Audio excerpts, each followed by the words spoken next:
¿Cómo están amigos? Tengan todos y cada uno de ustedes muy buenas noches.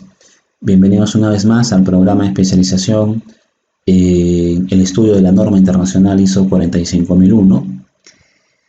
Hemos tenido la oportunidad ya de acompañarnos en 7 sesiones. Esta vendría a ser la sesión número 8, la última sesión del programa, pero como lo hemos comentado, vamos a trabajar 2 o 3 sesiones adicionales que nos permitan poder tener un mejor entendimiento de esta norma internacional. Asimismo, vamos a presentar la ventaja. Las personas que vayamos a certificar con el programa, el hecho de tener más sesiones va a poder abrir las puertas de tener también mayor cantidad de horas certificables.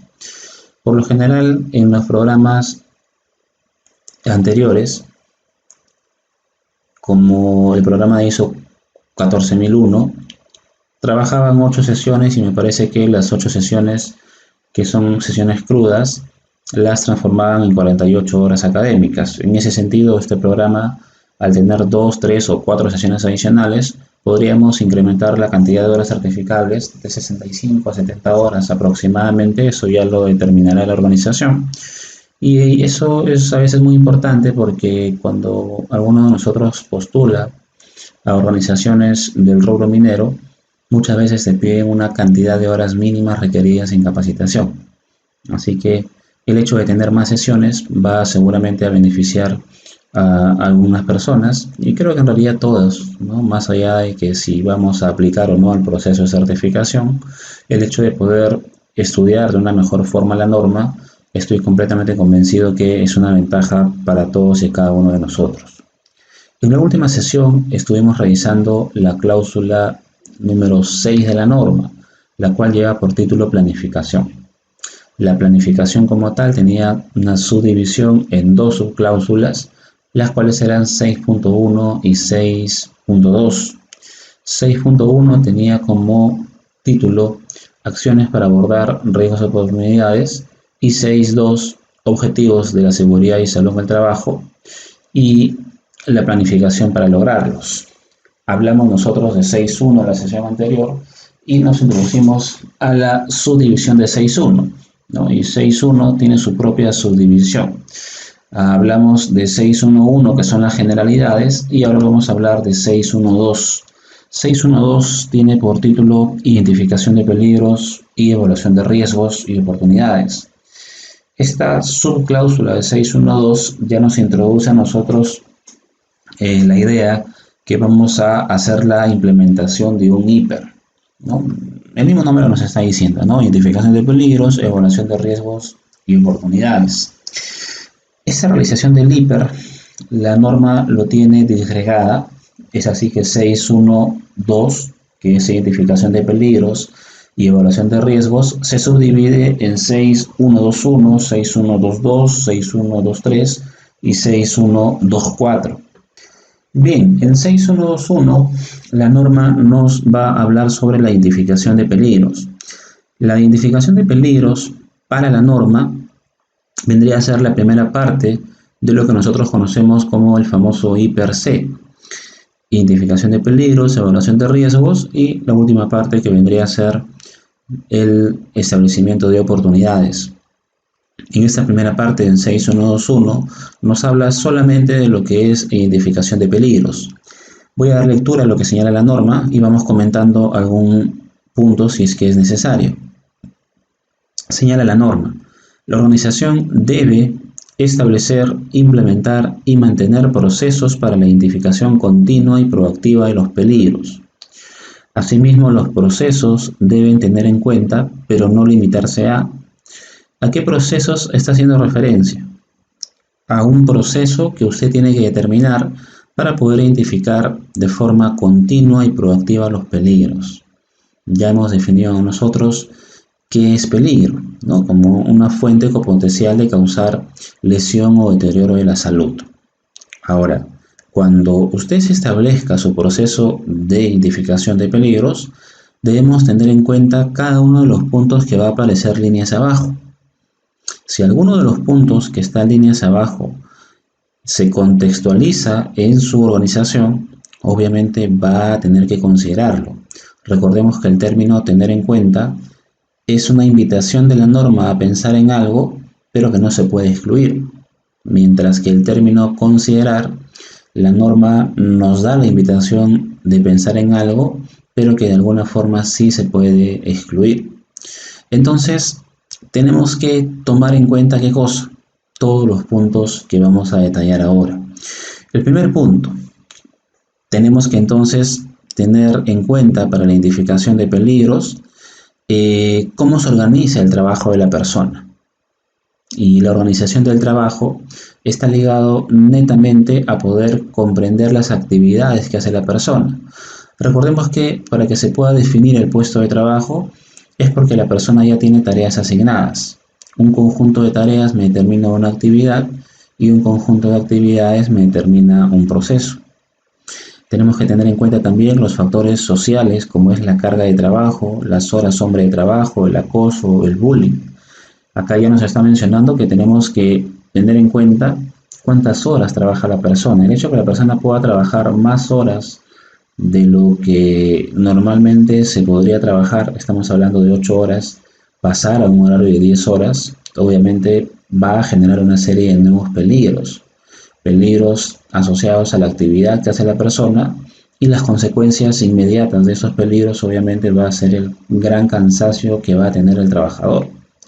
Tenemos que tener en cuenta también temas como el acoso y el bullying. Recordemos que ya en la sesión anterior la norma nos hablaba del término deterioro de la salud, y cuando hablaba del término deterioro de la salud no solamente hablaba del término de poder perjudicar la salud física de la persona, sino también nos hablaba sobre los factores mentales y cognitivos. Aquí la norma nos está mencionando, hay que tener en cuenta la carga de trabajo, la cual podría generar un estrés en la persona. ¿Cuántas horas hombre trabaja la persona? Puede trabajar 8 o 10. Tenemos que tener en cuenta la victimización, el acoso y el bullying. Esos son los famosos factores de riesgo psicosocial. Estos factores de riesgo psicosocial nos va a ayudar a poder identificar cuál es la situación también del trabajador con respecto a la actividad. No debemos centrarnos solamente en interesarnos en el proceso, sino debemos interesarnos también obviamente en lo que el trabajador vaya percibiendo. ¿Qué más señala la norma? Para poder establecer procesos de identificación continua y proactiva de peligros, tenemos que tener en cuenta también las actividades y las situaciones rutinarias y no rutinarias. Entendemos por una actividad y o situación rutinaria aquellas actividades que son de operación normal, o sea, las actividades de trabajo diarias, mientras que las actividades y situaciones no rutinarias son aquellas que se pueden presentar de forma ocasional y en algunos casos no estar planificados, ¿no? Entonces, lo que la norma nos está diciendo es no solamente te centres en lo que la persona está haciendo, sino también debes centrarte en aquello que podría ocasionar sus propias actividades, esas situaciones de emergencia que muchas veces se dan en una máquina, ¿no? Por ejemplo, si tenemos a un trabajador, vamos a suponer que tengamos nosotros a un operador. Si el operador está trabajando con esta máquina, que es la famosa máquina de corte y rebobinado, es una máquina que lo que hace es corta papeles en grandes dimensiones. Si el operador está trabajando con esta máquina, no solamente debemos centrarnos en poder identificar los peligros de esta situación, sino de poder analizar qué situaciones ocasionales o qué situaciones no planificadas se puedan determinar. Si es que usted solamente se centra en poder identificar los peligros en esta situación, vamos a tener un problema. Que de repente la máquina sufre una avería en sus ejes. Si la máquina sufre una avería en sus ejes, obviamente la actividad va a cambiar completamente, porque ya no va a tener usted un trabajador operando en forma normal, sino lo que va a tener es a un mecánico de repente que va a hacer intervención en la máquina. Sin embargo, esta intervención no es muy normal y solamente la realiza cada vez que la máquina presenta un desperfecto. Esta situación de poder hacerle un mantenimiento a la máquina, ya sea por diferentes situaciones mecánicas, eléctricas, nos podría representar una actividad no rutinaria. No es una actividad que se haga día a día. De repente este servicio de mantenimiento o de repente estos problemas se realizan una vez al año.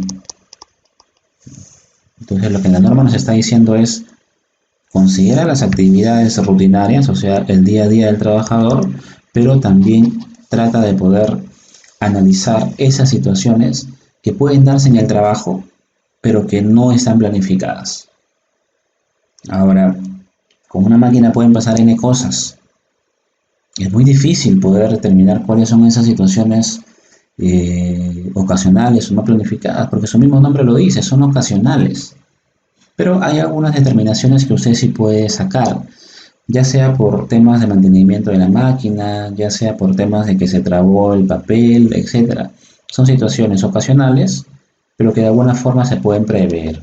¿Habrán otras que sean totalmente imprevistas? Sí, de repente. Puede ser que la máquina en los 10 años que tenga nunca ha tenido ese problema y justo en el año 10 empieza a tener desperfectos no normales. Entonces, no necesariamente vamos a poder determinar todas las actividades no rutinarias, pero aquellas que sí podemos prever, vamos a tener que incluirlas en nuestro proceso de identificación de peligros. Ahora, la norma nos señala aquí que ya sea para actividades rutinarias o no rutinarias, tenemos que incluir los peligros que surjan de. Obviamente los peligros que surjan de no necesariamente están ceñidos a lo que va a señalar ahorita la norma, sino obviamente acorde a la actividad que hace la persona, ¿no? Que podrían tener, por ejemplo, temas de infraestructura, temas de equipos, ¿no? Los equipos al final representan una serie de peligros, los materiales con los cuales trabaja la persona, las sustancias, muchas de las sustancias con las cuales va a trabajar las personas van a ser sustancias químicas peligrosas, ¿no? Y de repente, regresando a este ejemplo que hemos estado viendo, de repente el operador no trabaja con sustancias químicas, porque su trabajo es un tema más manual y un tema más mecánico, pero el área de mantenimiento, cada vez que le va a hacer su servicio de prevención a la máquina, sí de repente va a utilizar ciertas sustancias, ¿no? Entonces analizamos situaciones rutinarias y analizamos situaciones no rutinarias. ¿Qué más tenemos? Diseño de productos, servicios, investigación, producción, la construcción, prestación de servicios, mantenimiento y disposición. Entonces hay que tener en consideración esto, ¿no? Hay que tener en consideración esto es muy importante, el hecho de poder considerar las actividades rutinarias y las actividades no rutinarias. Y aquí la norma también nos menciona que debemos considerar los peligros que surjan de los factores humanos. Un acto inseguro de la persona es un factor humano. Ese acto inseguro de la persona se convierte en realidad en un peligro. Esos actos de la persona, el hecho de no utilizar un EPP, el hecho de no cumplir las normas, debemos considerarlas también en el proceso de identificación de peligros. Y eso es muy importante, porque es muy raro ver matrices I+C en los cuales se analice el comportamiento de las personas. La misma norma nos está invitando a hacerlo. La ley 29783, Ley de Seguridad y Salud en el Trabajo, también nos habla de que no solamente tenemos que seguirnos a temas materiales, a temas de equipos, sino a los actos de la persona. Hemos mencionado nosotros en muchas ocasiones que los accidentes ocurren por dos circunstancias, y eso lo hemos visto en procesos de investigación de accidentes, que es básicamente por los actos inseguros, que son los actos que comete el trabajador, actos que están por debajo de un estándar, y las famosas condiciones inseguras.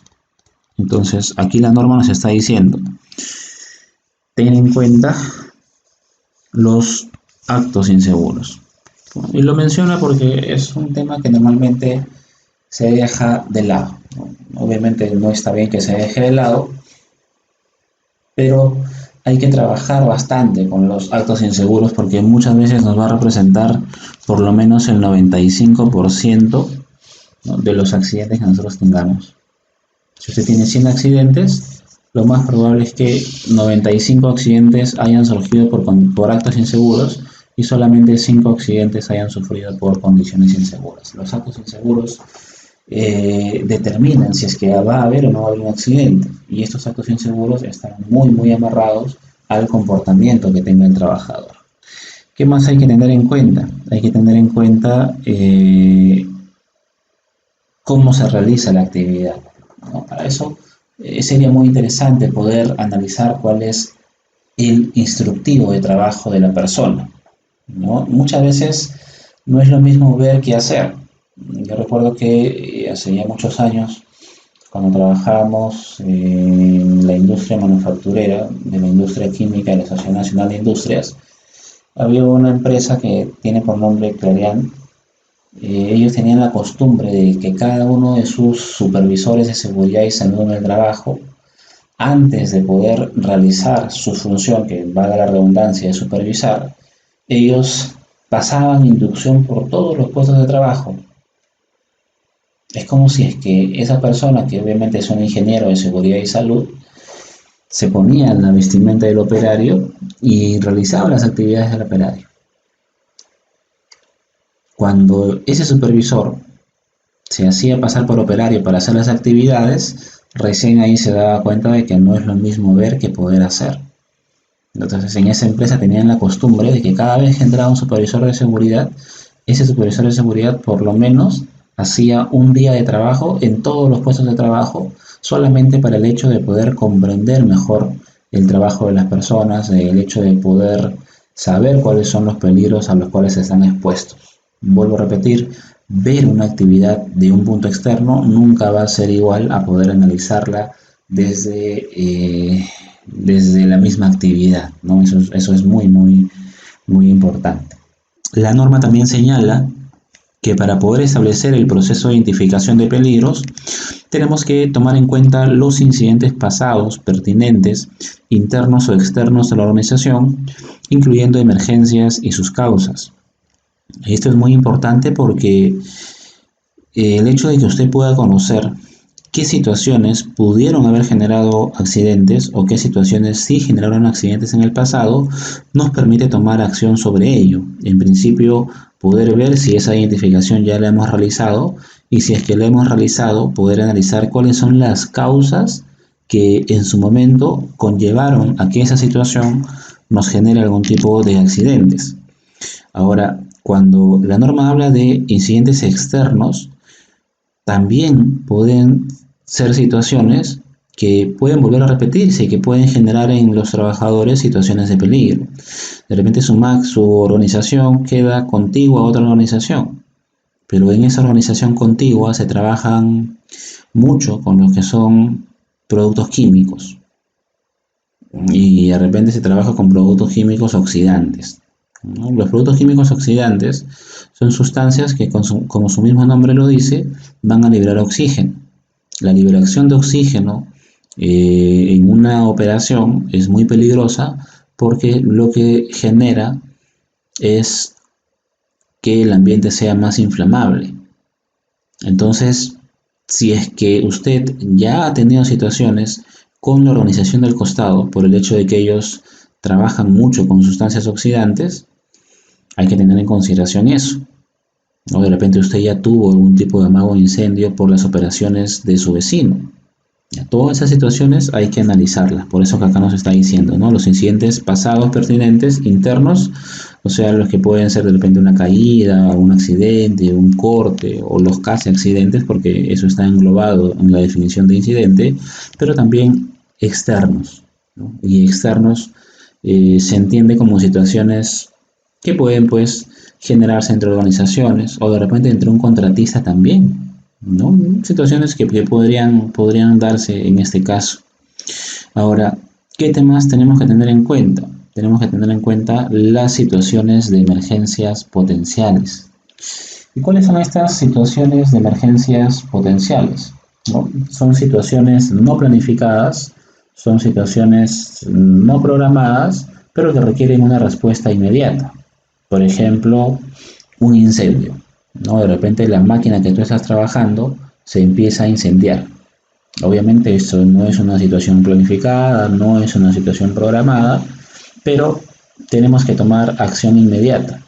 Podría ser, por ejemplo, una situación potencial de emergencia, también el hecho de que tengamos un sismo. Es algo que usted no va a poder controlar, no sabe en qué momento puede darse, pero debe estar preparado para poder dar respuesta a eso. ¿Qué más señala la norma para el proceso de identificación de peligros? Tener en cuenta a las personas. Y aunque esto parezca redundante, hay que hacer algunas aclaraciones. La misma norma señala, hay que tener en cuenta a las personas, incluyendo la consideración de aquellas personas con acceso al lugar de trabajo y sus actividades. O sea, el propio trabajador en realidad. Pueden incluirse también a los contratistas, a los visitantes, ¿no? Muchas veces los visitantes también están con acceso al lugar de trabajo, los contratistas, los auditores también. También hay que tener en consideración aquellas que se encuentren en las inmediaciones del lugar de trabajo y que pueden verse afectadas por las actividades de la organización. Podrían ser los transeúntes, por ejemplo, podrían ser otros contratistas que no necesariamente están cerca del lugar de trabajo, pero que están en las inmediaciones. Podrían ser también las organizaciones vecinas. También señala la norma, que tenemos que incluir a los trabajadores en una ubicación que no estén bajo el control directo de la organización, ¿no? Y cuando la norma habla de trabajadores que no se encuentran bajo el control de la organización, podemos estar refiriéndonos a los trabajadores móviles o aquellos trabajadores que viajan para poder desempeñar alguna actividad relacionada con el trabajo. Por ejemplo, los conserjes, los choferes, el personal de ventas, entre otros. Bien, la norma no lo señala, pero también debemos tener en consideración precisamente en esta parte, ¿no? El hecho de que los trabajadores estén laborando en una ubicación que no esté bajo el control de la organización, lo que está pasando hoy en día. Muchos trabajadores están laborando o haciendo sus actividades desde el hogar. Y el hogar es una ubicación que no está bajo el control de la organización. Hay que tener en cuenta también eso. El hecho de que la persona haga un trabajo remoto no significa que por el hecho de estar en casa no va a estar expuesto a diferentes peligros. Muchas organizaciones están llevándole sillas ergonómicas a sus trabajadores para que puedan realizar sus actividades. ¿Por qué? Porque han identificado que el gran común de los problemas que tienen los trabajadores que están realizando actividades desde casa son precisamente los peligros relacionados al tema ergonómico. Muchas veces en casa no tenemos una silla apropiada para poder hacer actividades y una silla de comedor no es precisamente la mejor forma de poder trabajar 6, 7, 8 horas sentados frente a un computador. Entonces, no solamente hay que tener en cuenta a los trabajadores que tienen acceso, sino también a aquellas personas que están en las inmediaciones del lugar y aquellas personas en las cuales no tengamos un control directo sobre el lugar donde estén, pero que sabemos que al ser trabajadores nuestros, obviamente hay que tomar una acción sobre las actividades que estas personas estén realizando. ¿Qué más señala la norma? Que tenemos que tener otras cuestiones, incluyendo la consideración de diseño de las áreas de trabajo, los procesos, las instalaciones, los procedimientos operativos, organización del trabajo, incluyendo su adaptación a las necesidades y capacidades de los trabajadores involucrados. Muchas veces mandamos a operar al trabajador máquinas muy complejas. Muchas veces le mandamos a operar máquinas en las cuales todos los controles están en otro idioma. Entonces el trabajador muchas veces no tiene esa capacidad de poder conocer otro idioma y eso conlleva a que se generen situaciones peligrosas por la ignorancia en la manipulación correcta de una determinada máquina. También debemos tomar en cuenta las situaciones no controladas por la organización y que pueden ocurrir en las inmediaciones del lugar que pueden causar algún tipo de lesión y deterioro de la salud. Esto me hace recordar mucho a un call center bastante conocido. Este call center tiene en promedio 5.000 trabajadores. Es el call center llamado Atento. Atento queda en la avenida La Molina, a la altura del óvalo de Santa Anita. Esta organización, que alberga una gran cantidad de jóvenes, muchos de ellos trabajan part-time, tiene su sede al lado de una planta industrial que se dedica a la fabricación de fósforos de seguridad. Los fósforos de seguridad en realidad son los fósforos comunes, solo que fósforo de seguridad es un nombre técnico. Esta industria que se dedica a los fósforos de seguridad maneja productos químicos altamente inflamables, como el fósforo rojo, por ejemplo. El fósforo rojo es un producto que traen de Arabia y que a la mínima fricción con algún metal, con alguna espátula o a la mínima fricción con el suelo, puede prenderse, porque su nivel de inflamabilidad es muy alto. Asimismo, en esta industria de fabricación de fósforos se trabaja con productos altamente oxidantes, ¿no? Lo hemos mencionado, me parece, ya en alguna oportunidad, los productos oxidantes tienden a liberar oxígeno porque el oxígeno favorece la producción de fuego. Entonces, tú manejas 5.000 trabajadores en promedio y tu planta o tu sede queda al costado de una planta industrial cuyo nivel de riesgo es altísimo en lo que respecta a incendios. No tenemos control sobre esa organización porque nosotros nos dedicamos al call center, pero las determinaciones que tomen ellos pueden afectar a nuestros trabajadores. Y también pasa lo inverso, ¿eh? ¿No? Sucedió en algún momento, porque tuve oportunidad de estar en esta planta industrial, es que la planta industrial queda al costado de Atento. Y así como la planta industrial puede generar algún tipo de daño, si es que se incendia algún tipo de almacén, puede generar algún tipo de daño a los trabajadores de Atento, también puede pasar lo contrario. ¿Qué sucedió en alguna ocasión? En un sábado, algunos trabajadores de Atento, estos trabajadores que son tercerizados de limpieza y de vigilancia, se les ocurrió prender algunos residuos de madera o algún tipo de basura que seguramente habían acumulado por algunos lugares y empezaron a prender estos pedazos de madera como si quisieran hacer leña, pero el desconocimiento de ellos de saber que al costado del lugar donde estaban prendiendo estaba el almacén de clorato de potasio, que es un material oxidante, obviamente pues pone en riesgo no solamente a Atento ahora, sino también a la planta industrial, porque tienes un producto que libera oxígeno y al costado están haciendo una como tipo fogata, obviamente eso puede producir un incendio. Entonces la planta industrial no tiene control directo sobre su vecino, pero su vecino por sus actividades no controladas puede generar algún tipo de daño. Entonces eso hay que tomar en cuenta porque al final pueden ser considerados peligros. Entonces tanto la organización Atento debe considerar cuál es su entorno, ¿no? Y en este caso la planta industrial también. No solamente la planta industrial es la que puede perjudicar, sino también puede producirse lo contrario. ¿Qué más señala la norma para tener en cuenta con respecto a los procesos para la identificación de peligros? Tenemos que tener en cuenta los cambios o propuestas en la organización, cambios operacionales, procesos, actividades y el sistema de gestión de seguridad y salud en el trabajo.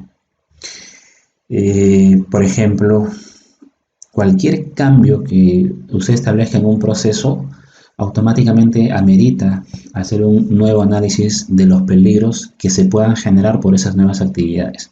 Usted trae una nueva máquina y esa nueva máquina puede generar más calor, puede generar más ruido, puede tener elementos cortantes y eso de repente no lo tenía mapeado con la máquina anterior. Entonces cualquier cambio en el proceso amerita un proceso de identificación de peligros. Esto es muy importante porque la norma lo va a tocar un poco más adelante. En la cláusula 8 hay una subcláusula que tiene por título gestión del cambio. La gestión del cambio busca que el I per C no sea muy estático. En la gestión del cambio vamos a ver que cuando usted produce un cambio en la organización, automáticamente tiene que establecer un procedimiento para que ese cambio se pueda gestionar. Parte de esa gestión del cambio es precisamente que usted pueda identificar cuáles son los peligros que está produciendo ese cambio. también debemos tener en cuenta para el proceso de identificación de peligros los cambios en el conocimiento y la información sobre los peligros. Si usted está comprando, por ejemplo, un producto químico, que puede ser un producto químico tóxico, y usted cambia proveedor, la composición de un producto químico de un proveedor A no necesariamente es la misma composición química de un producto B, por más que sean similares. Hay una ficha técnica adherida a cada producto químico y eso obviamente nos puede traer la famosa hoja de seguridad. Pero si yo no actualizo el conocimiento sobre ese nuevo producto químico, obviamente el trabajador se va a guiar con el producto químico anterior. Y si es que hay algún derrame o hay algún tipo de amago o incendio, el trabajador lo que va a hacer es, va a querer actuar como si fuera el producto químico con el que él siempre ha trabajado. Entonces ese punto también es muy importante mencionarlo. Los cambios en el conocimiento y la información sobre los peligros, ¿no? De nada sirve que yo me traiga una máquina, que yo mapeé los peligros, pero que no le dé la información al trabajador, ¿no? Y eso lo vamos a tener que tener en cuenta en el procedimiento del IPRC. Recordemos que en 5.4 la norma establece que tenemos que hacer énfasis en la participación del trabajador precisamente en este proceso, en el proceso de identificación de peligros. Y eso vamos a tener que tomarlo en cuenta. Muy bien, entonces este es el proceso de identificación de peligros. Ya sabemos que es un peligro y el siguiente proceso vendría a ser el 6122, que es el acápite en el cual vamos a hacer la evaluación de los riesgos para la seguridad y salud en el trabajo y otros riesgos para el sistema de gestión de seguridad y salud. Ya la norma me define o nos ha definido qué es un riesgo para la seguridad y salud en el trabajo, y cuando habla de otros riesgos habla ya de una forma un poco más general. Ahora vamos a tratar de algunos bosquejos. ¿Qué es lo que señala 6122? La organización debe establecer, implementar y mantener procesos para evaluar los riesgos de la seguridad y salud en el trabajo a partir de los peligros identificados, teniendo en cuenta la eficacia de los controles existentes. Determinar y evaluar los riesgos relacionados con el establecimiento, implementación, operación y mantenimiento del sistema de gestión de seguridad y salud en el trabajo. Asimismo, indica que las metodologías y criterios que la organización vaya a utilizar para la elaboración de riesgos de seguridad y salud en el trabajo deben definirse con respecto a su alcance, naturaleza y momento en el tiempo, para asegurarse de que son más proactivas que reactivas y que se utilicen de un modo sistemático. Estas metodologías y criterios deben mantenerse y conservarse como información documentada. Está diciendo que hay que documentar el proceso de elaboración del riesgo. ¿Y sobre qué voy a evaluar el riesgo? Te lo está diciendo en el punto A. Vamos a evaluar el riesgo sobre los peligros identificados. Peligro que usted no identifica, peligro que no lo va a poder evaluar, peligro que no lo va a poder controlar. Y ese peligro en algún momento se va a materializar en un accidente para el trabajador. Ahora, cuando menciona que nosotros tenemos que determinar y evaluar otros riesgos relacionados con el establecimiento, implementación, operación y mantenimiento del sistema de gestión de seguridad y salud en el trabajo, se está refiriendo a los resultados obtenidos en la cláusula 4.1. Recordemos que en la cláusula 4.1 nosotros hemos analizado cuál es el contexto de la organización.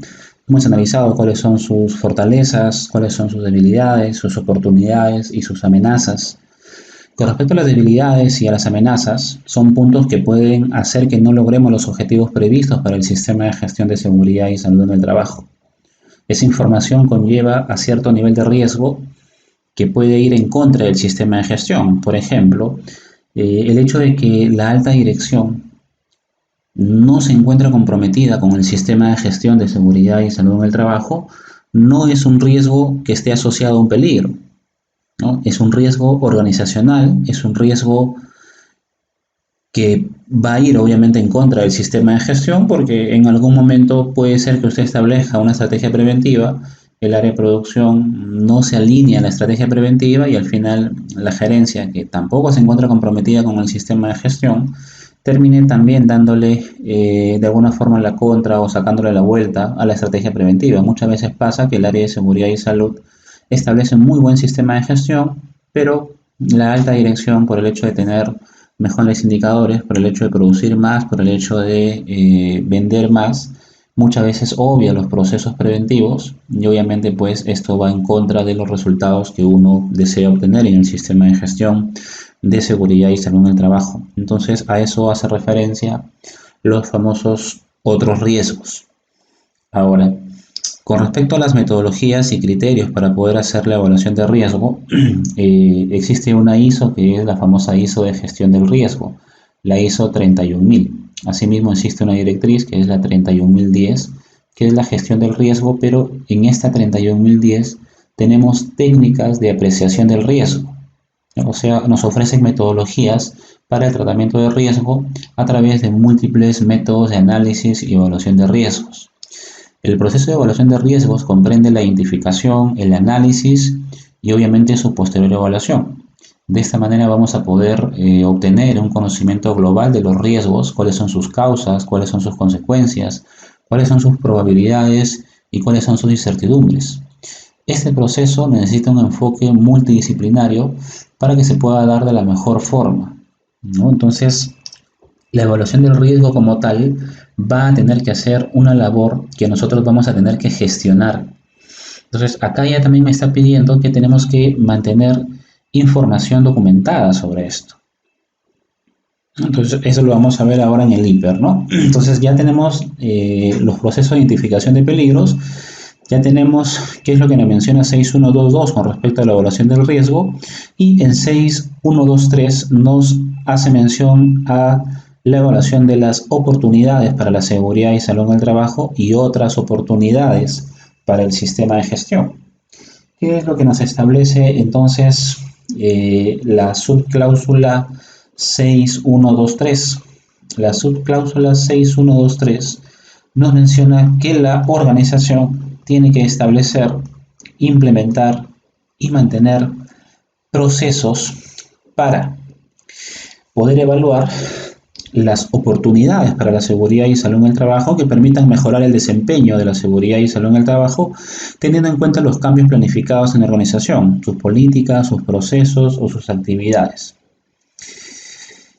Además de eso, las oportunidades deben estar diseñadas para poder adaptarse al puesto de trabajo, la organización y el ambiente de trabajo.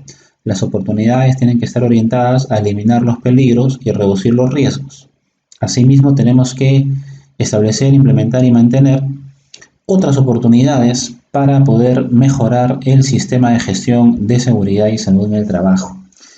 Le da la connotación de lo que nosotros llamamos como control, ¿no? En la primera parte nos menciona que las oportunidades para el sistema de gestión permiten mejorar el desempeño de seguridad y salud en el trabajo. Entonces, usted tiene una máquina sin guarda, el hecho de colocar la guarda va a mejorar el desempeño de la seguridad y salud en el trabajo, por supuesto.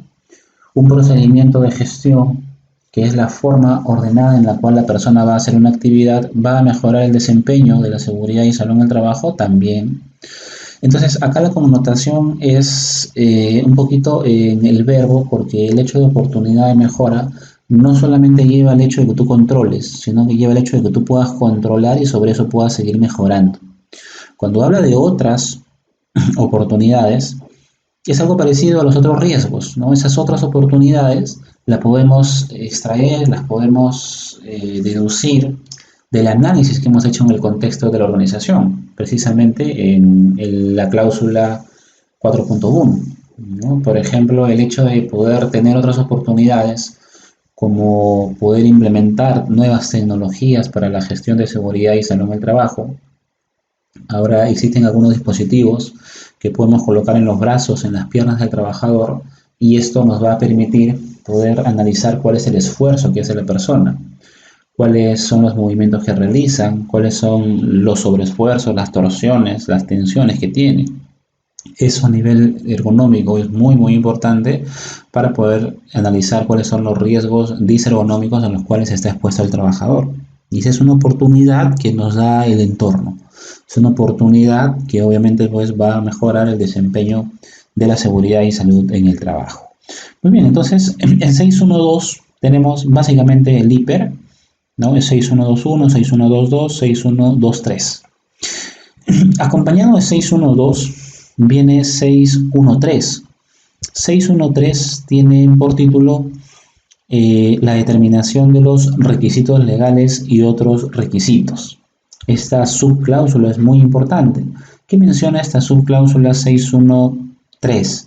Menciona lo siguiente: la organización debe establecer, implementar y mantener procesos para determinar y tener acceso a los requisitos legales y otros requisitos actualizados que sean aplicables a sus peligros, sus riesgos para la seguridad y salud en el trabajo y su sistema de gestión de la seguridad y salud en el trabajo. Tiene la organización que buscar el mecanismo para tener acceso a los requisitos legales. No se trata de que cada semana usted esté pensando, ¿y ahora dónde busco los requisitos? ¿En el periódico, en internet? Hay empresas que tienen su propia área legal. El área legal tiene una función muy específica que precisamente es estar al tanto de las normas legales que le aplican a su organización. Entonces por ahí como que ya está demarcado. Pero si su organización no tiene un área legal, usted tiene que establecer dentro de sus actividades, dentro de su planificación del sistema de gestión, plazos establecidos en el cual usted tenga que tomarse el tiempo de buscar los requisitos legales. Y no solamente de buscar, sino de tener la forma en la cual va a tener acceso a ellos. Si la forma en la cual usted va a tener acceso es por una suscripción a la página del peruano, pues tendrá que colocar eso en su procedimiento de gestión. La organización buscará o tendrá acceso a los requisitos legales a través de la suscripción tal, tal, tal, tal. De repente, su organización es una organización que está suscrita a la Sociedad Nacional de Industrias. Y en la página de la Sociedad Nacional de Industrias hay una ventanita que dice actualización legal. Usted cada semana puede entrar y puede ver ahí cuáles son las actualizaciones legales de transportes, cuáles son las actualizaciones legales de hidrocarburos, de productos químicos y obviamente también las normas en seguridad y salud en el trabajo. Entonces de repente ese es su mecanismo para poder determinar y tener acceso al requisito legal. Cuando hablamos de requisito legal, obviamente estamos hablando de la actualización de una norma de cumplimiento obligatorio bajo el sistema normativo legal nacional. Por ejemplo, si el siguiente año vuelve a salir una actualización de la Ley 29783 y su reglamento, el Decreto Supremo 005-2012-TR, ¿cómo usted se enteró que va a salir, que ha salido en marzo? Bueno, es porque usted está suscrito a la página del peruano, está revisando constantemente esa suscripción y es la única forma en la cual usted se está dando cuenta. Pero ¿qué pasa si es que una norma legal se actualiza en marzo y usted se da cuenta recién en septiembre? Lo que usted ha determinado ahí no ha determinado, perdón, un proceso adecuado para poder tener acceso al requisito legal. Entonces, lo que busca la norma es ordenar. Por eso es que la norma es bastante sistémica, busca ordenar las formas en las cuales vamos a hacer las cosas. En este sentido, está buscando la forma en la cual usted, como organización, va a tener acceso al requisito legal. Y cuando utiliza el término otros requisitos, es porque van a haber algunos requisitos que no están dentro del marco legal. Por ejemplo, hace un momento hablábamos de esta organización que se dedica a la fabricación de fósforos. La empresa se llama Fosforera Peruana. Esta empresa, Fosforera Peruana, pertenece al Comité Químico. Es un comité que está dentro de la Sociedad Nacional de Industrias, en el cual están muchas empresas que manipulan una gran cantidad de productos químicos. Entre estas empresas se establecen ciertos acuerdos en temas de contaminación, en temas de prevención de la salud de los trabajadores, en temas de responsabilidad social.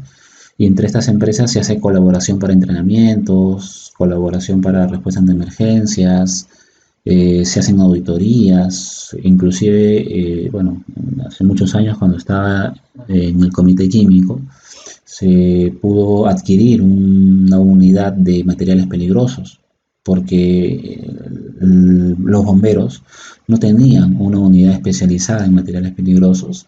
Es así que las empresas se unieron y establecieron una forma de cual poder solventar la compra de una unidad de materiales peligrosos. Es así que se tuvo la primera unidad de materiales peligrosos en Lima.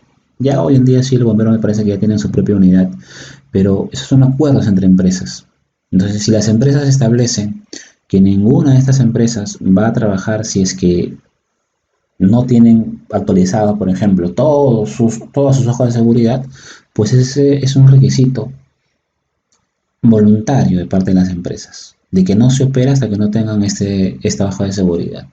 La norma señala que esta subcláusula 613 debemos tenerla como información documentada, eso es muy importante.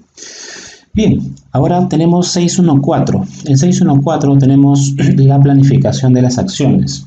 La planificación de las acciones obviamente va a estar basada en el análisis que hemos realizado. ¿Qué es lo que señala 614? 614 señala que la organización tiene que planificar las acciones para abordar los riesgos y oportunidades. Obviamente eso lo hemos visto en 6122 y en 6123. Acciones para abordar los requisitos legales y otros requisitos, 613. Prepararse y poder responder ante cualquier situación de emergencia. Eso lo vamos a analizar un poco más en 8.2.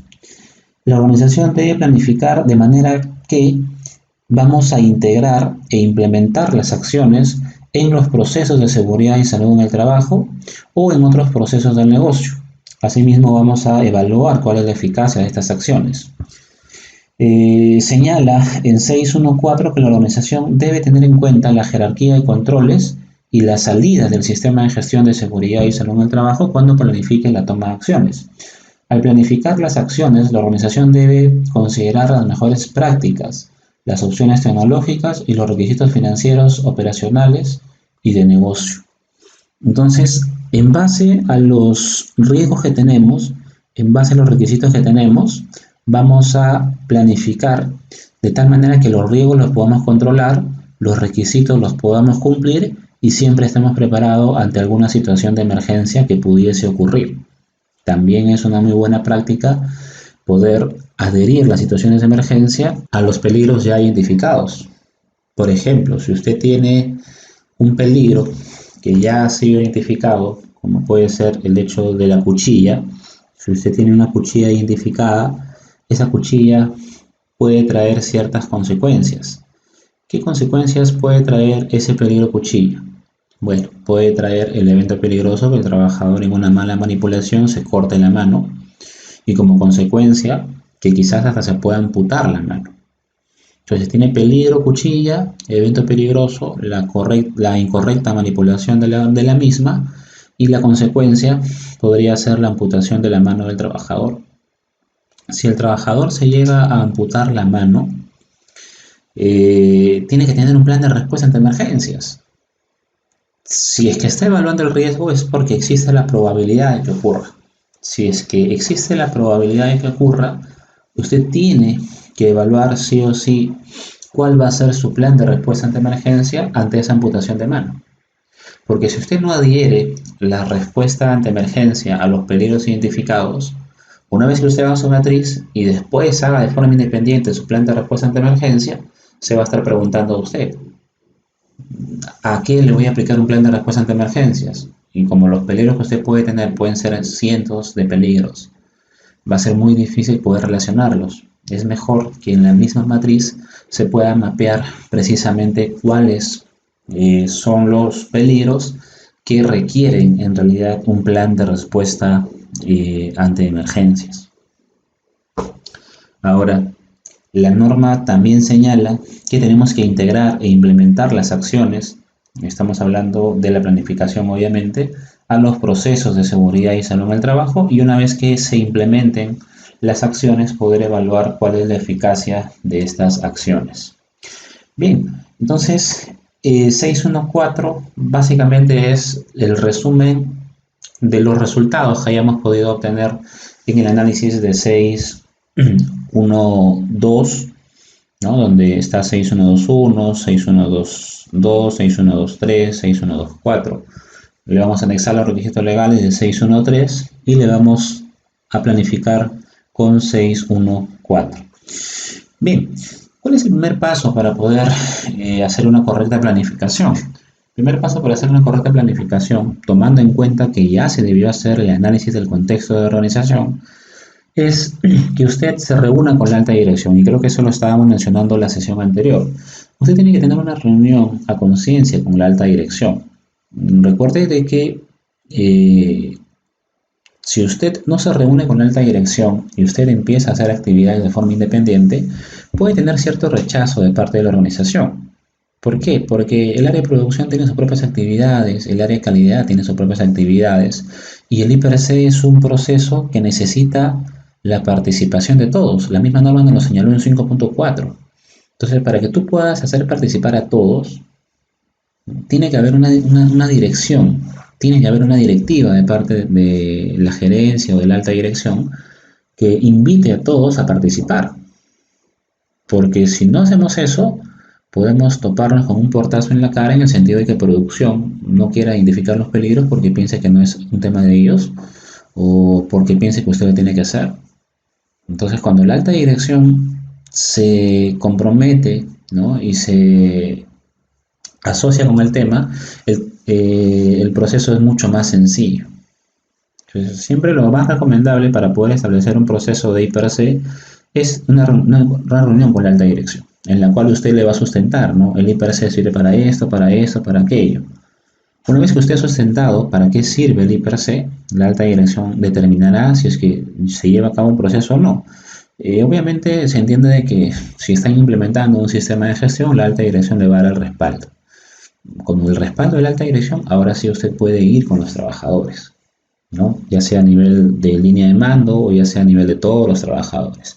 Siempre lo recomendable, le comenté en la cláusula 5, es de ir de arriba hacia abajo. Entonces, si ya hemos trabajado con la alta dirección, ahora es trabajar con las cabezas de las diferentes unidades, de repente con el jefe de producción, con el jefe de control de calidad, y explicarles a ellos también en una reunión, si es que es posible, que sepan cuál es el proceso del IPRC y que vean el respaldo de la alta dirección.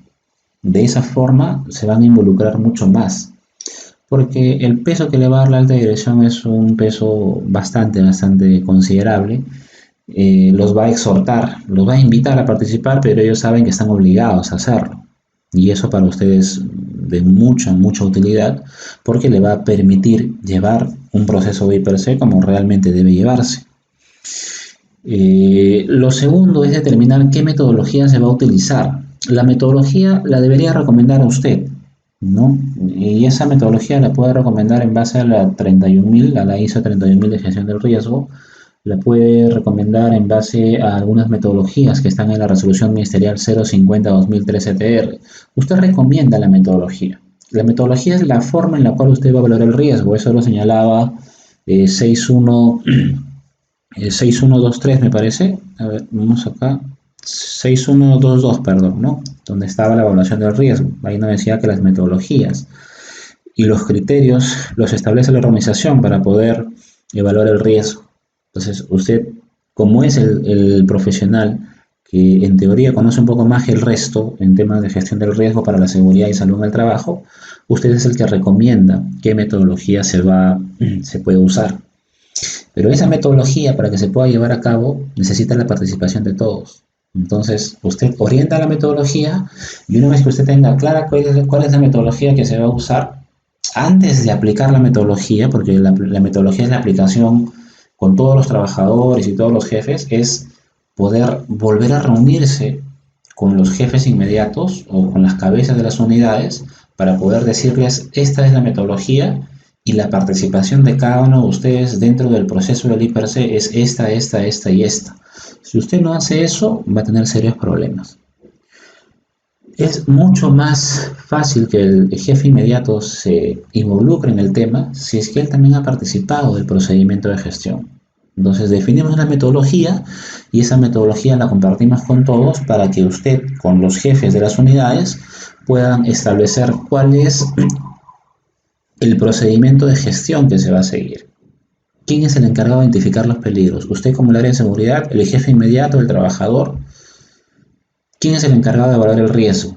¿Usted, el jefe inmediato, el trabajador? ¿Quién determina las oportunidades? ¿El trabajador, el jefe inmediato, usted? Ya, eso se determina ¿dónde? En un procedimiento. Entonces el procedimiento es la forma en la cual se van a hacer las cosas. En este caso, la forma en la cual se va a llevar a cabo el IPRC. La metodología ya es el mecanismo puntual sobre el cual se va a empezar a valorar cuál es el nivel de riesgo de cada peligro asociado. Entonces, acá tengo, por ejemplo, Usted debería hacer una reunión de esta naturaleza. Por ejemplo, esta es una reunión eh, en la cual se le expone, ¿no? Se le expone a los jefes inmediatos el limpio de un borrador que se ha trabajado con ellos con respecto a un procedimiento de gestión. Entonces, se les explica a ellos qué es el IPRC, cuáles son las definiciones, y cada uno ya sabe cuál es el papel. Entonces, acá, por ejemplo, el jefe o supervisor del área ya sabe cuál es el papel. ¿Cuál es el papel de ellos? La identificación del peligro. Saben que el papel de ellos va a ser la determinación del nivel de riesgo. Ya para eso yo ya he ideado mi metodología, o sea, ya sé que voy a trabajarlo con índice de probabilidad, con índice de severidad. El jefe del área sabe que él es el encargado de evaluar el riesgo. Entonces, si usted se da cuenta en este pequeño procedimiento, que es un resumen, es un procedimiento en el cual no es el área de seguridad el que hace una cosa y hace otra, sino es precisamente, ¿no?, el área de las jefaturas los encargados de hacer. Ellos casi hacen todo. ¿Por qué? Porque ellos son los que están a cargo de la actividad. Ellos son los que mejores conocen la actividad. Entonces, es lo más recomendable realmente es que ellos sean los encargados de poder precisamente hacer casi todo el proceso. Ahora, eso funciona en una organización, no necesariamente debe funcionar en todas. Y eso hay que tomarlo en cuenta también.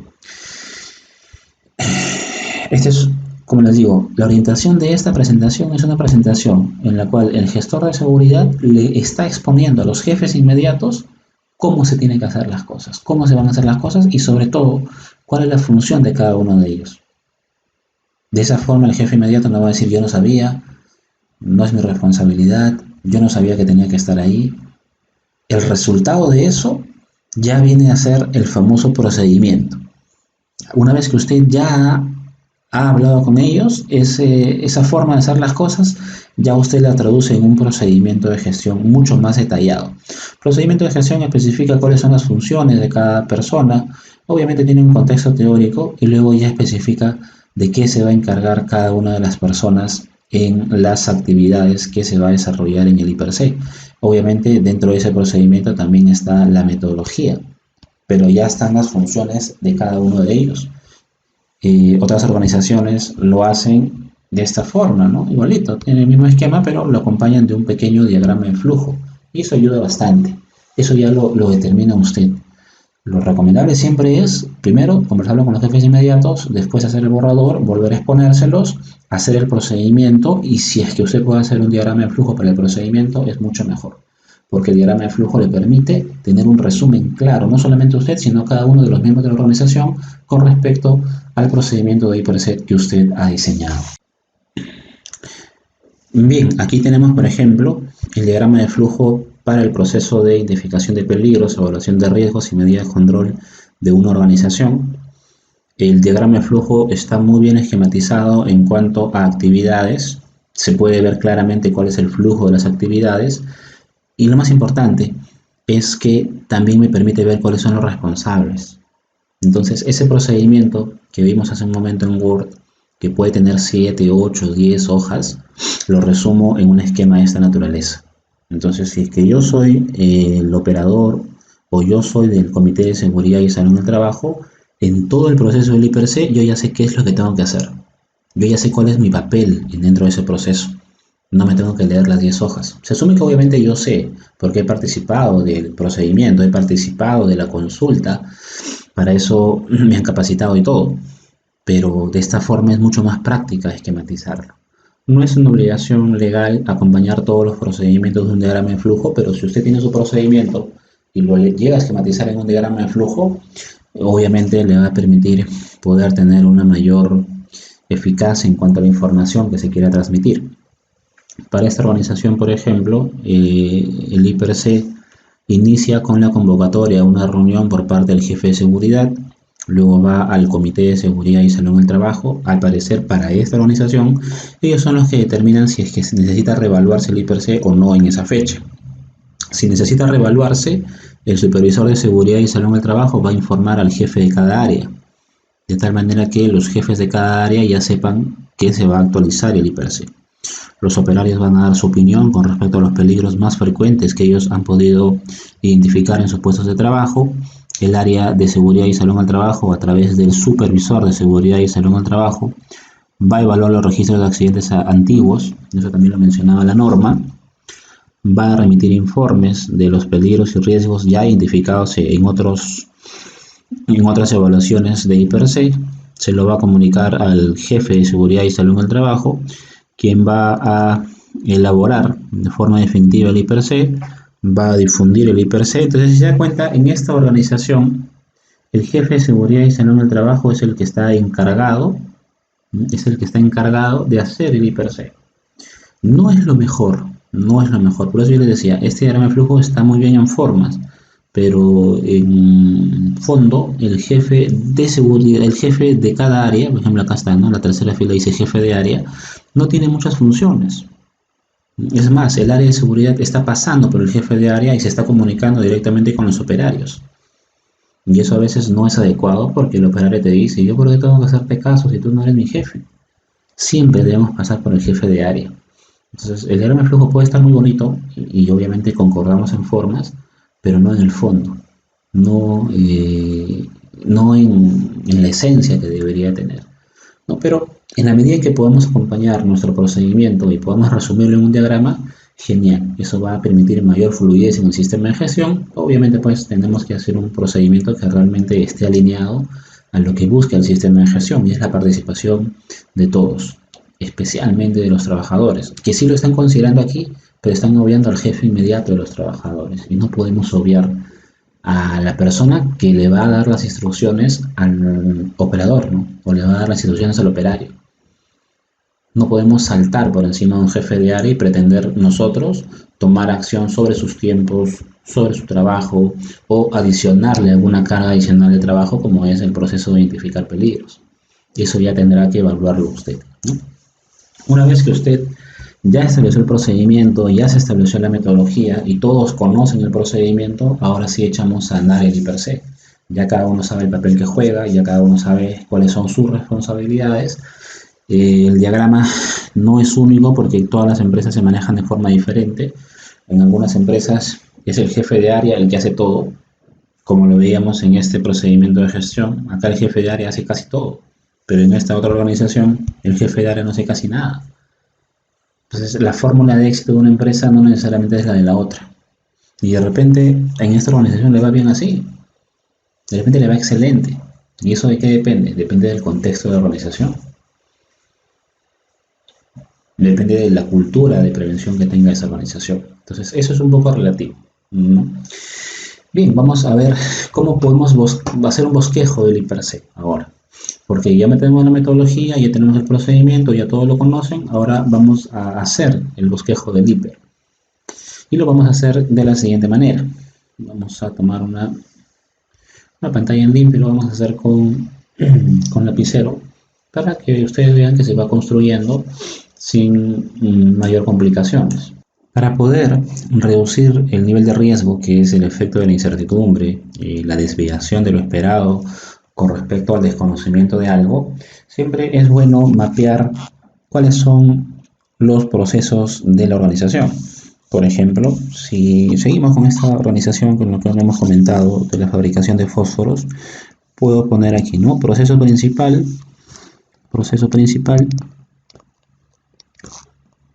fabricación de fósforos.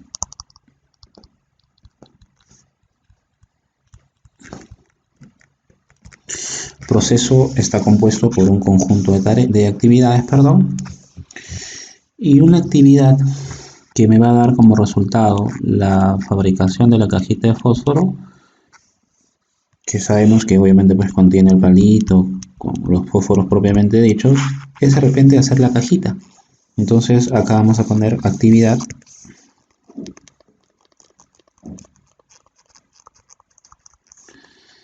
elaboración de tapas.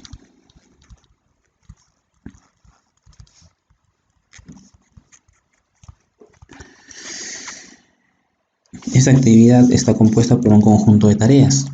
Estas cajitas no vienen armadas, vienen en pliegos. Esos pliegos se cortan y luego se empiezan a ensamblar. Entonces un conjunto de tareas me determina la actividad. Entonces vamos a colocar aquí tarea. ¿Cuál sería la tarea? La tarea ya es muy específica. De repente el pliego de la cartulina que viene, que es con la que voy a elaborar la caja, la voy a empezar a cortar, lo voy a empezar a trozar. Eso se llama corte de tapas. Se llama corte de tapas.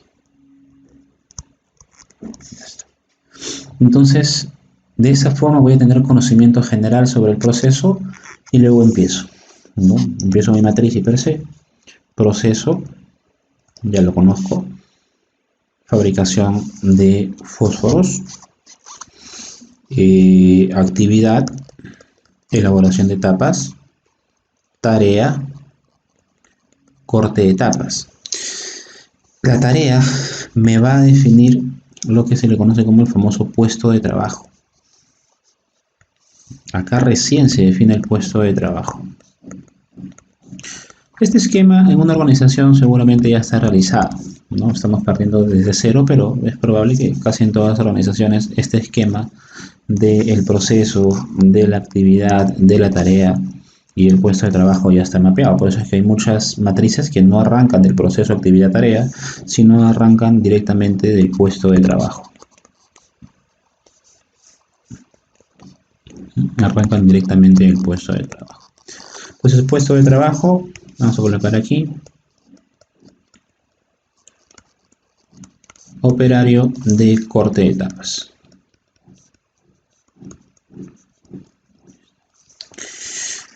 Como yo ya tengo las tareas que realiza el operario de corte de tapas, voy a analizar ahora cuáles son los peligros a los cuales se expone ese trabajador.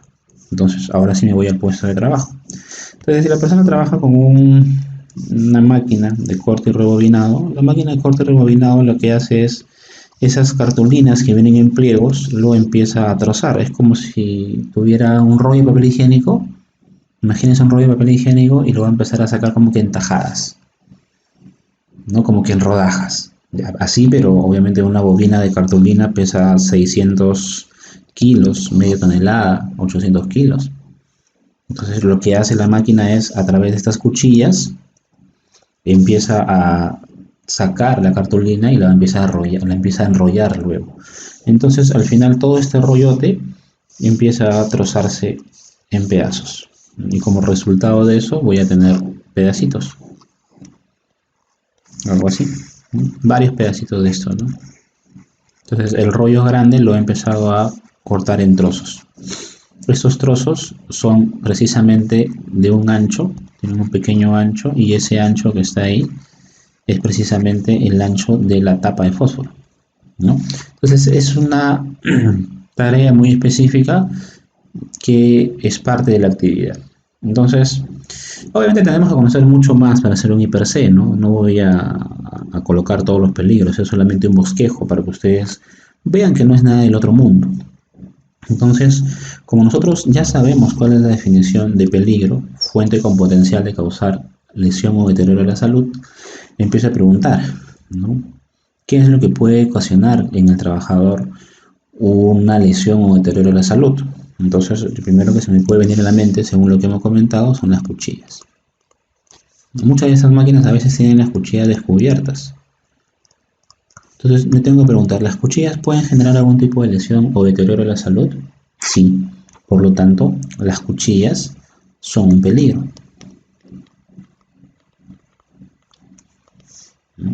La pregunta es, ¿qué daño me puede generar?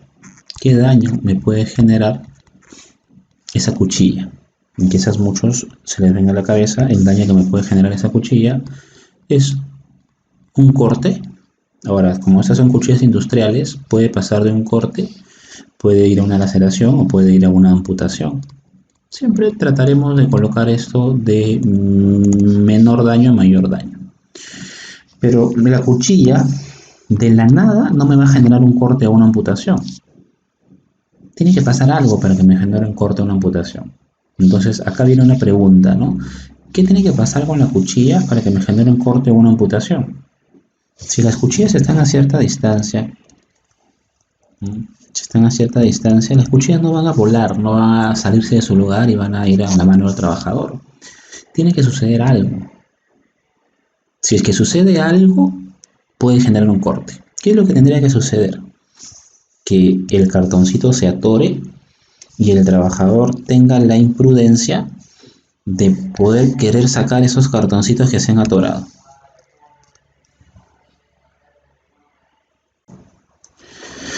Tenga en cuenta que si el trabajador no se acerca a las cuchillas, no pasa nada. Entonces, acá tiene que pasar algo, tiene que pasar un suceso, tiene que haber un evento para que realmente esas cuchillas causen daño. ¿Cuál es el evento? La manipulación, ¿no? Vamos a colocar acá, manipulación de las cuchillas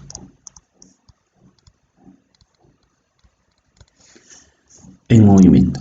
Si el trabajador se le ocurre manipular las cuchillas en movimiento, la probabilidad de que se haga daño aumenta significativamente.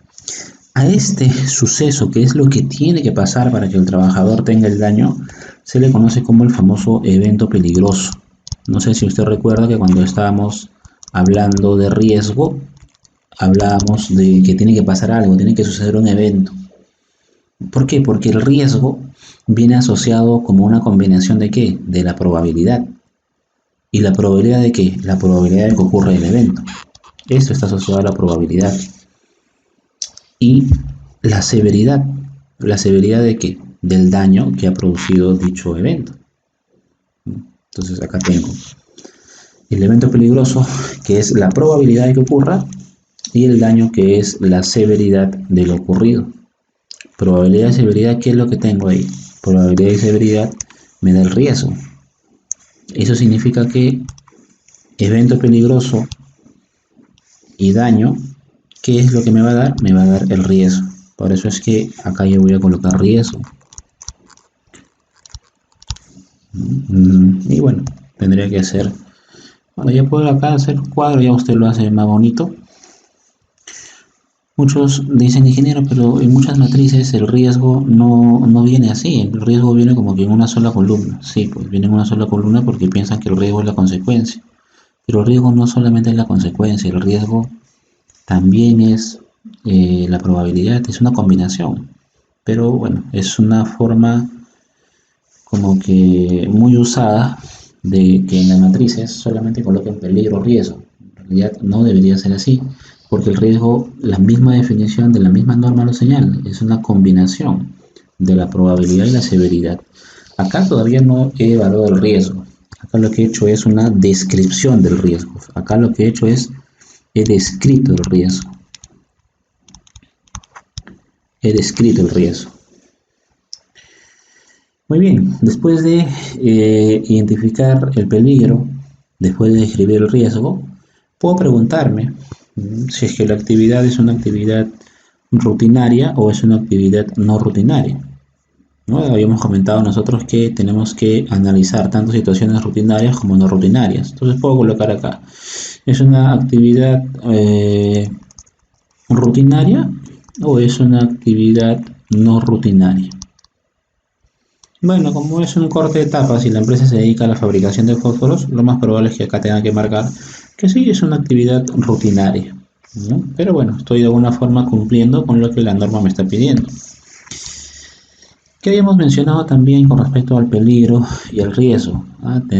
Sería muy bonito poder agregarle a nuestra matriz el requisito legal asociado al peligro. ¿Y cuál es el requisito legal asociado al peligro? Tenemos que ser lo más específicos posibles. El requisito legal asociado a este peligro podría ser, por ejemplo, la ley 29783, por ejemplo, ¿no? Que establece una obligación de protección, la ley 29783, el decreto supremo 005/2002 podría ser el famoso decreto supremo 42F. Este decreto supremo 42F es el famoso reglamento de la industria. Es un reglamento que se ha quedado en el tiempo, imagínense desde qué año es, este año 60 y tantos. Entonces este es el famoso reglamento de seguridad en la industria. Así como hay un reglamento minero, también hay un reglamento en la industria, pero es un reglamento bastante antiguo, ¿no? El famoso Decreto Supremo 42F, que es de los años 60 y algo. Entonces ya tengo el peligro, tengo la descripción del riesgo, ya sé si es una actividad rutinaria, si es una actividad no rutinaria. También tengo conocimiento sobre el requisito legal asociado,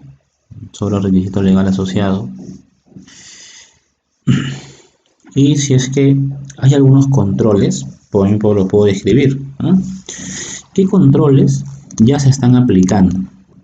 ¿Qué controles ya se están aplicando? De repente hay un control que dice no manipular las cuchillas con máquinas en movimiento a través de un aviso, de repente acá hay un aviso. Entonces, la señalética podría ser un control administrativo, sí, lo puedo colocar acá, control señales. ¿Qué más podríamos hacer como control? De repente ya está en el procedimiento. O sea, ya está en su procedimiento instructivo de trabajo. Vamos a llamar instructivo, que está más ligado al tema de operación. Entonces ya tienen como control el instructivo. Pero si tienen las señales y tienen el instructivo, ¿por qué es que el trabajador sigue colocando la mano en la cuchilla de movimiento?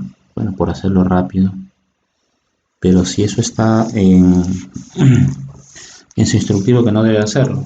Sí, pero el instructivo nadie lo lee. Pues muchas veces el instructivo está dentro de un cajón, está guardado ahí, en su mesa de trabajo, está bien guardado y nadie lo lee nunca, ¿no? Pero lo tienes como control. Que sea eficaz o no, eso es otra cosa. Pero sí tienes algunos controles que son buenos mapearlos, ¿no? Para que no plantees controles, de repente plantea los mismos controles y al final te das cuenta que esos que tú estabas planteando es algo que ya tenían, ¿no? Y después ya usted, si desea, puede empezar a evaluar el riesgo. Recordemos que para hacer la evaluación del riesgo usted tiene que haber definido la metodología que va a seguir.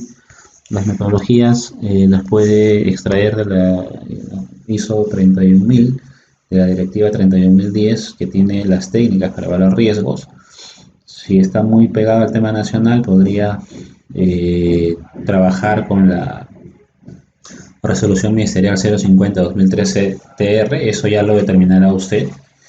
Una de las más clásicas formas de poder determinar el nivel de riesgo es a través de los índices de probabilidad, ¿no? Los índices de probabilidad, que son el índice de procedimientos existentes, el índice de capacitación,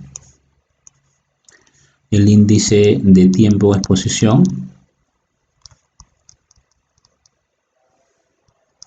y el índice de personas expuestas.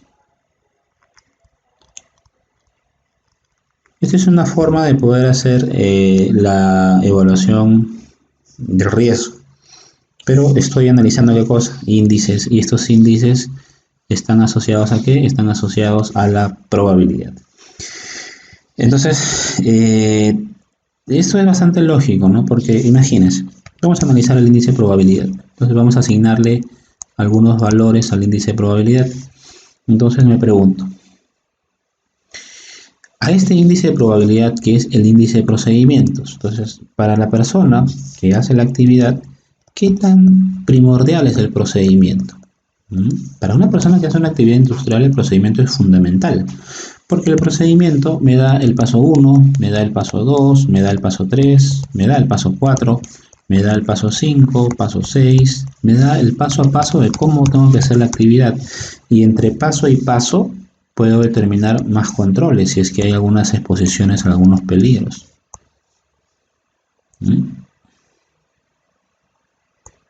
Ahí está, puedo determinar los controles.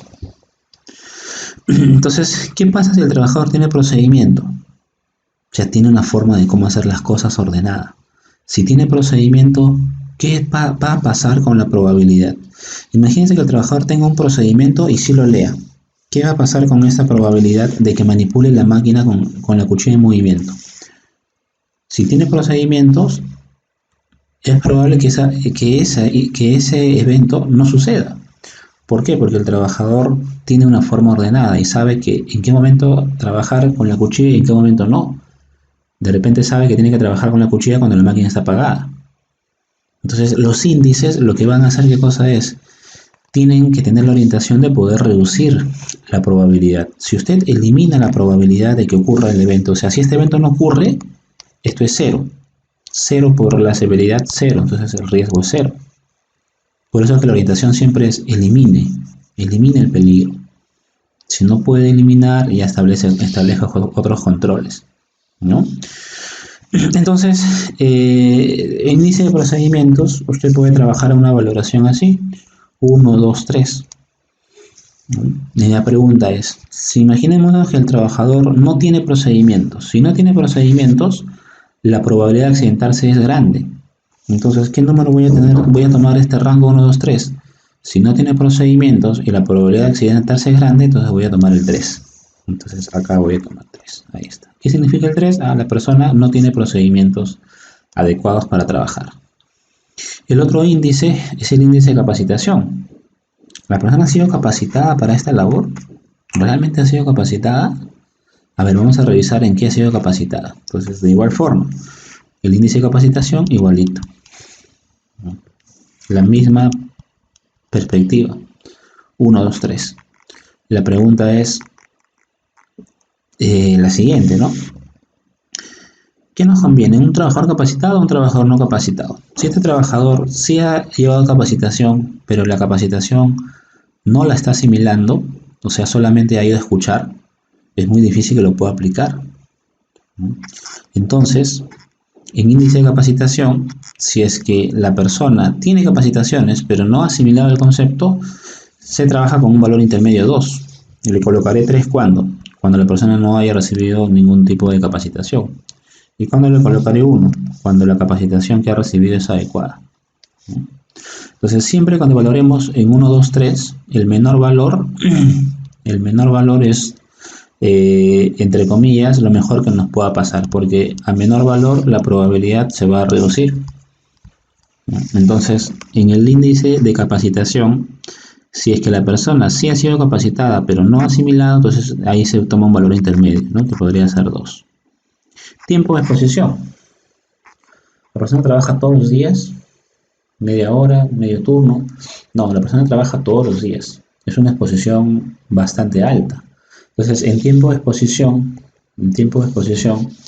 debe trabajarse en la misma proporción, o sea, en la proporción 1, 2, 3. Solo que en tiempo de exposición, lo que se suele hacer es, se separa. Se coloca 1 cuando va a haber la menor probabilidad. ¿La menor probabilidad cuándo se va a dar? Cuando el trabajador no se exponga. ¿Cuándo no se expone? Cuando de repente solamente tiene que intervenir en la máquina una vez al año. Si quiero que aumente la probabilidad de que le pase algo, lo voy a exponer más. Entonces voy a colocar 2 y eso va a ser cuando el trabajador se exponga por lo menos una vez cada 6 meses.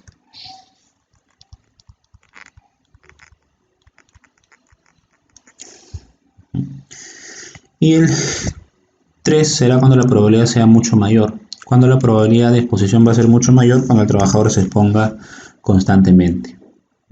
Por lo menos una vez al mes. Si se expone por lo menos una vez al mes, voy a considerar exposición alta. Entonces, como esta actividad se hace todos los días, el trabajador se expone por lo menos una vez al mes. Obviamente sabemos que es todos los días, pero se expone por lo menos una vez al mes. Entonces, basta que se exponga el trabajador una vez al mes, el tiempo de exposición es alto. Ahora, con respecto a las personas expuestas, ¿no?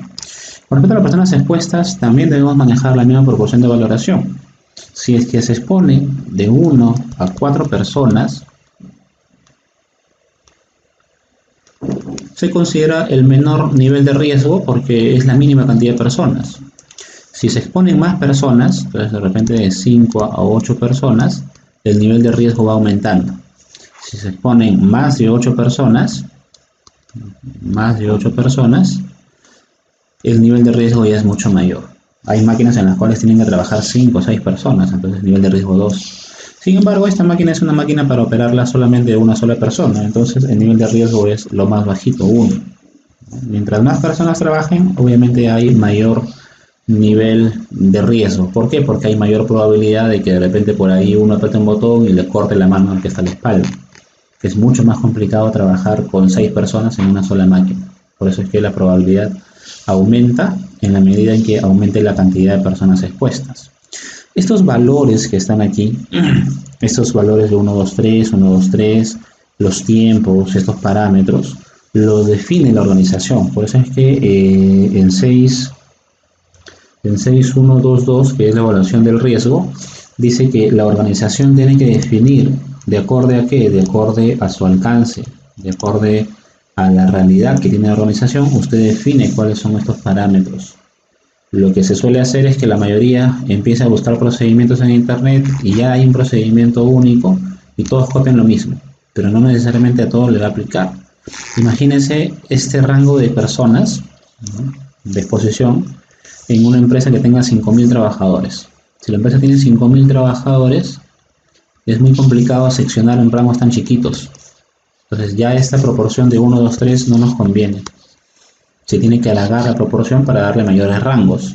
Pero eso lo determina usted. Eso lo determina usted. No necesariamente el hecho de que una empresa reconocida haga su evaluación de riesgos de una forma le va a significar que la evaluación de riesgos que usted haga también sea exitosa. Eso puede variar. ¿Bien? Obviamente, ¿de dónde salen estos números y todo? Obviamente eso ya tiene que estar ¿dónde? Esa es tu metodología. Y tu metodología tiene que estar obviamente ya en tu procedimiento, ¿no? Entonces yo acá tengo ya los números, ¿ves? Y estos son los números para una empresa. ¿En qué momento le asigna 1? ¿En qué momento le asigna 2? ¿En qué momento le asigna 3? Para cada uno de los índices. ¿Qué índices hemos trabajado acá? Acá lo que hemos manejado nosotros son índices de probabilidad. Si no hay procedimientos, es más probable que se accidente. Si no hay capacitación, es más probable que se accidente. Si se expone mucho, es más probable que se accidente. Y si trabajan muchas personas, es más probable que se accidenten. O sea, lo que hemos trabajado ahí, ¿qué cosa es? Es el índice de probabilidad. Pero el riesgo, ¿qué cosa es? El riesgo es probabilidad por severidad. Entonces, ¿qué me falta analizar ahora? Me falta analizar cuál es la severidad. Entonces, yo ya tengo la probabilidad analizada. Ahora me falta analizar cuál es la severidad. Y así como he trabajado la probabilidad en términos de poder asignarle un valor de 1, de 2 o de 3, la severidad también la vamos a trabajar en los mismos términos. Pero como la severidad es el daño, le colocaré 1 cuando el daño sea el más pequeño posible y 3 cuando sea el peor daño. Peor daño, por ejemplo, puede ser la muerte, puede ser una enfermedad ocupacional, ya no tiene marcha atrás, puede ser la amputación. Eso lo define usted también, ¿no?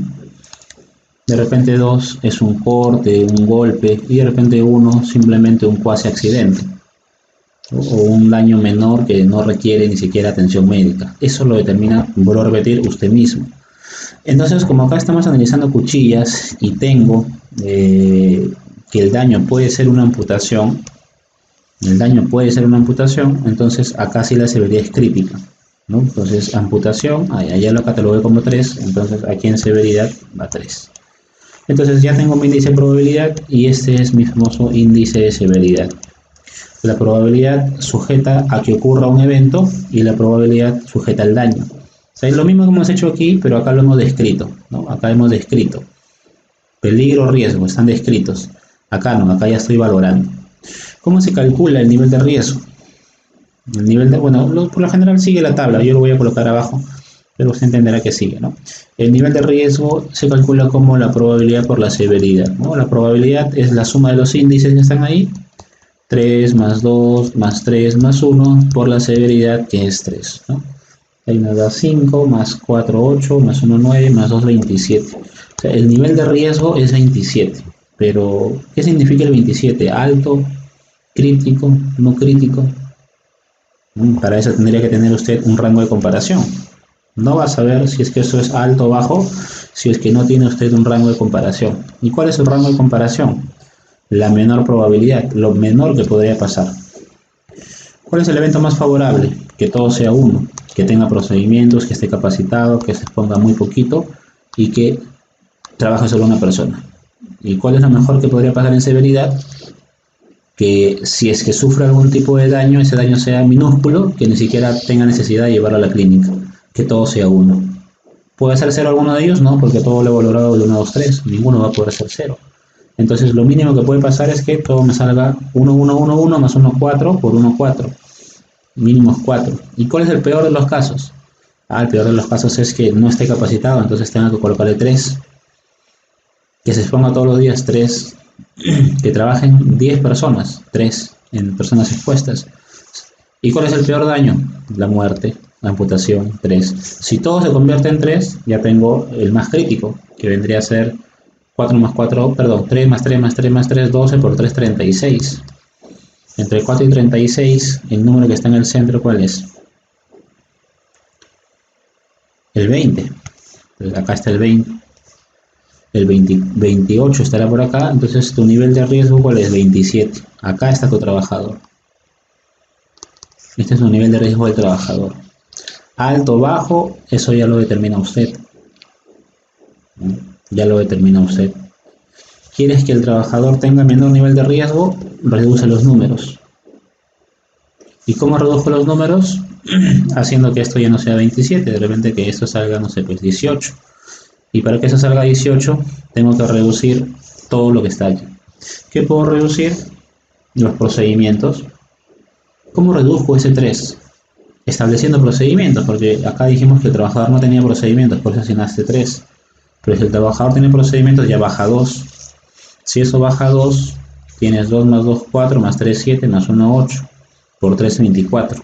Entonces ya bajaría de 27 a 24. Si es que usted capacita más a la persona y ya que esto sea 1, mejore, obviamente está capacitado, pero la idea es que afiance más los conocimientos. Si eso llega a ser 1, esto debería ser 1. Entonces imagínense, ¿no? 2 más 1, 3, más 3, 6, más 1, 7, por 3, 21. Entonces ya bajaría de 24 a 21. Y así sucesivamente, ¿no? ¿Quiere reducir la severidad? Entonces de repente colocamos una guarda de seguridad ahí. Entonces, la guarda de seguridad es un protector que va a impedir que el trabajador introduzca la mano. Entonces puede generar mecanismos ustedes para poder reducir la probabilidad. Reducir la severidad muchas veces es casi imposible, por eso es que siempre se trabaja en reducir la probabilidad. Si usted reduce la probabilidad, lo que va a conseguir obviamente es reducir el nivel de riesgo, ¿no? Ahora, ¿qué significa 27? Ya usted le tiene que dar la interpretación. Para eso, obviamente, usted va a tener su procedimiento y en su procedimiento, en su desarrollo, va a tener usted el significado de ese 27. Vamos a ver por acá, por ejemplo. Para este procedimiento, el 27 está en este rango. Está en el rango de intolerable. O sea, es bastante crítico. Lo cual señala que no se debe comenzar el trabajo hasta que no se reduzca el riesgo. Es bastante crítico entonces, ¿no? Pero si lo reduzco a 21, si lo llevo a bajar a 21, ya estaríamos en importante. De la idea entonces es que baje de intolerable a importante, de importante a moderado, de moderado a tolerable. ¿Cuándo es tolerable? Cuando está en el rango de 5 a 8. Entonces imagínense, ¿no? Estamos en un rango altísimo. Tolerable es cuando está por acá. En el rango de 5 a 8, por acá es tolerable. Tenía que reducir el nivel de riesgo considerablemente. ¿Se puede? Sí se puede, pero el sistema de gestión tiene que ir por partes. No podemos ir a lanzarnos directamente, ¿no?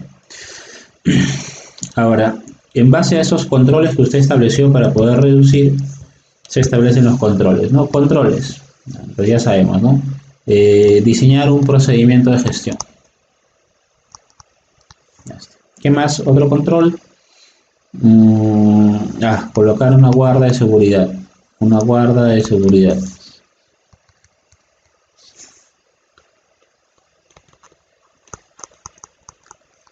Otro control, capacitación al trabajador, ¿no? Una capacitación mucho más profunda al trabajador. Supongamos que solo sean los 3 controles para ese peligro. Entonces lo que establece la norma luego es poder en 614, ¿no? Aquí en 614, 612, 614 es establecer un plan de acción. Entonces establezca usted un plan de acción. Y un plan de acción es mi actividad, qué es lo que tengo que hacer, quién es el responsable, ¿no? Quién va a ser el responsable de hacer esa actividad.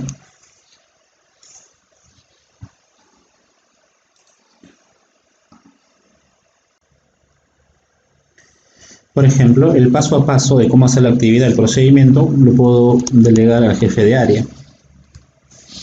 Al jefe de área. No le puedo hacer yo la actividad a la persona porque quien mejor conoce el proceso es el jefe de área. La guarda de seguridad también se lo debería encargar el jefe de área, porque puede ser que usted coloque una guarda y le quite ventilación al proceso. Pueden pasar un montón de cosas, es mejor siempre coordinar y lo más probable es que el jefe de área tenga que elaborar esa guarda de seguridad. La capacitación, sí, podría encargarse el área de seguridad y salud de la capacitación. Entonces, el plan de acción tiene la actividad, tiene al responsable y obviamente tiene que establecer qué cosa, un plazo establecido, ¿no? El plazo establecido de repente para el procedimiento, 2 semanas, para la guarda de seguridad, 3 semanas y para la capacitación, 3 semanas. Si a esto usted le agrega cuánto es el recurso económico que necesita, es mejor. O sea, bueno, no vamos a poner recurso económico, vamos a ponerle en todo caso cuál es el presupuesto que se necesita para poder realizar esa actividad preventiva, ¿no? De repente para hacer el procedimiento, económicamente no en soles, pero de repente sí horas hombre, la guardia de seguridad sí, de repente puede estar unos 700 soles, una estructura de metal, la capacitación, si usted la va a hacer internamente, horas hombre de trabajo.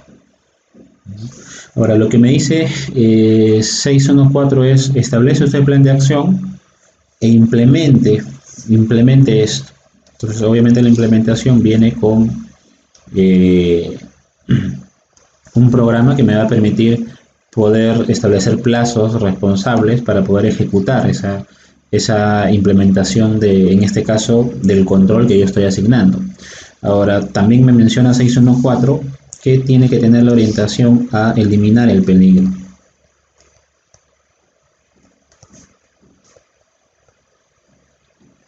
Ahora, si el peligro, en este caso es la cuchilla, no vas a poder sacar la cuchilla, es parte del proceso. Entonces, no puedes eliminar, tendrás que sustituir, si no puedes sustituir, tendrás que aplicar un control de ingeniería, etc. Entonces, siempre se orienta a que los controles tengan esa orientación de eliminar peligros y si en caso no se puedan eliminar peligros, orientarnos a la jerarquía de controles. Y después, medir la eficacia. Entonces, medir la eficacia, ¿qué significa? Que una vez que yo ya he planteado mi procedimiento, poder analizar si el trabajador realmente sigue el procedimiento. Entonces vamos a ver qué tan eficaz fue ese procedimiento. Vamos a ver qué tan eficaz resultó la guarda. De repente el trabajador igual introduce la mano. O de repente el trabajador, sin que nadie lo vea, está retirando la guarda. Y vamos a ver qué tanta implicancia ha tenido la capacitación. De repente el trabajador, el hecho de recibir conocimientos sobre los peligros lo hace trabajar de mejor forma, entonces hay que medir la eficacia. Esa medición de la eficacia la podemos trabajar obviamente a través de algunos indicadores de gestión, ¿no? Algunos indicadores de gestión, pero eso lo vamos a trabajar seguramente en evaluación de desempeño, eso lo vamos a ver en la cláusula 9. Muy bien, esta cláusula entonces de 612, 613, 614 la reducimos en poder realizar el IPRC, ¿no? Si usted ve, básicamente la elaboración del IPRC es el requerimiento de cada una de las subcláusulas que nos ha tocado tratar. Muy bien, jóvenes, la extensión es un poquito más larga que la del resto, pero es parte de, hagamos el esfuerzo por estas 2 o 3 sesiones adicionales que seguramente tendrán un tiempo de duración de hora y media, 2 horas, pero para poder terminar el programa lo considero apropiado. Cuídense mucho, estaremos en comunicación.